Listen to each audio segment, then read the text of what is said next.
right, go, yeehaw.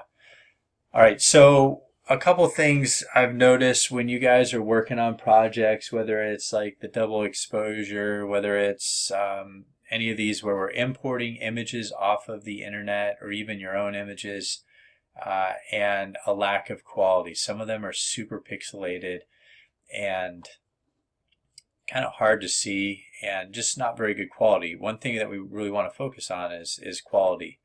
So the best way to do that, to find quality images, is when you search. So let's say I want to find an image of a, what do I want to find an image of? I will just go surfing. All right, and then so I search it. I'm going to go to images, and I'm going to get a ton of surfing shots. But I want quality photos, like high resolution, bigger photos, so I have things to work with. So if I go to tools right here, I can come over here to size, and instead of it being any size, I can choose large. Right? And so now it's going to filter out and choose the large images. You used to be able to choose like a specific size. I don't know what happened to that. They're always changing things. But now when I click on an image and I open this image, it's going to take me to the website. Let me actually go back. Well, let me jump ahead and then we'll take a look at this. One thing that I do, so notice down here you can see the number.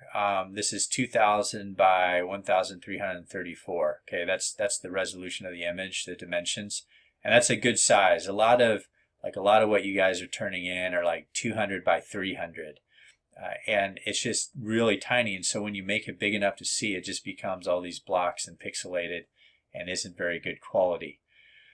One thing that I do to just get the image and not have to go to the website and everything else, a couple things is you can just copy image and then paste it into whatever you're doing. But usually even better is if you open image in a new tab, that's going to bring it to the new tab, and it's going to bring that full size image. So let me go ahead and now I zoom in. It's a full screen image. It's high quality. Then I'm going to either save that image or copy that image and bring it into Photoshop, Photopea, whatever I'm working on.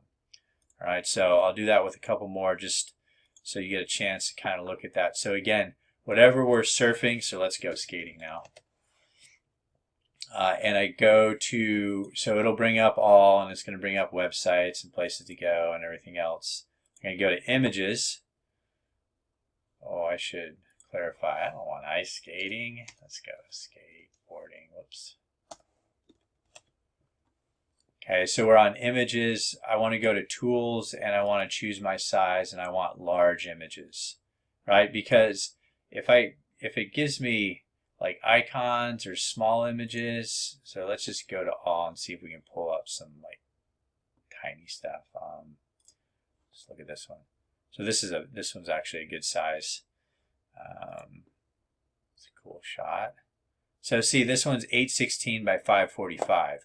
So if I open this in a new tab,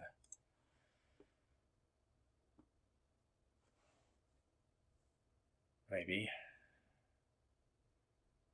Oh, it's Reuters. It that might be why it's not opening.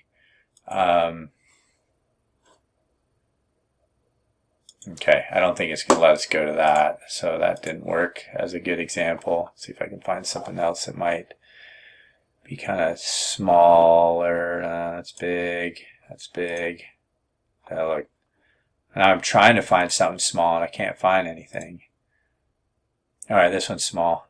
Let's see if this will open in a new tab. Open image, new tab. Okay, so see how small this one is, and then if I want to enlarge it, it's just not going to be very good quality, especially once you save and resave and do that kind of stuff. It's just not going to be very good. And that's even not super tiny.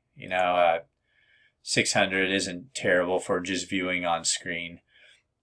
But just kind of keep that in mind. So if I search large, it's going to get rid of all the small things, and then so now I can be a little more selective and go, okay, I like this photo right here. That's nice, big. I'm going to go ahead and open it in a new tab. Oops, wrong one. And if I zoom in, notice it's filling the full screen, high quality, good image. And so now when I save that and take it into Photopea or Photoshop, it's going to be much better to start out with. And then when you turn it in, it's going to be high quality. Okay, so any questions regarding pulling up and finding quality photos?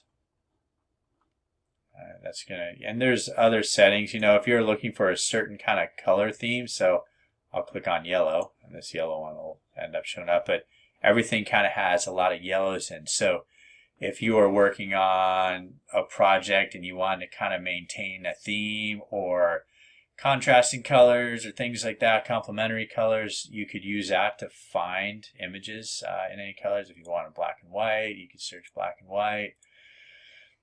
You got type, so if you're looking for, let's say, clip art, you could just find the clip art type stuff. So a lot of good tools in here. By time, so what's something, you know, kind of current, past 24 hours. It's kind of escape photos that were posted recently. All right, let's get back out of that.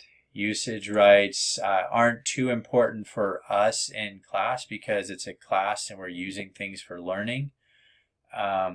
But if, let's say you were using this kind of for something where you're making money off of it, doing work for a client, then your usage rights become very important. And we'll talk more about that later on in the year, but very, very important that you're not using something that's copyrighted or that you're giving compensation to whoever you do if it is copyrighted and have permission to use that type of thing. And if you want to start over, you just hit clear. There's settings I don't think you're going to use too much, but that's finding quality images.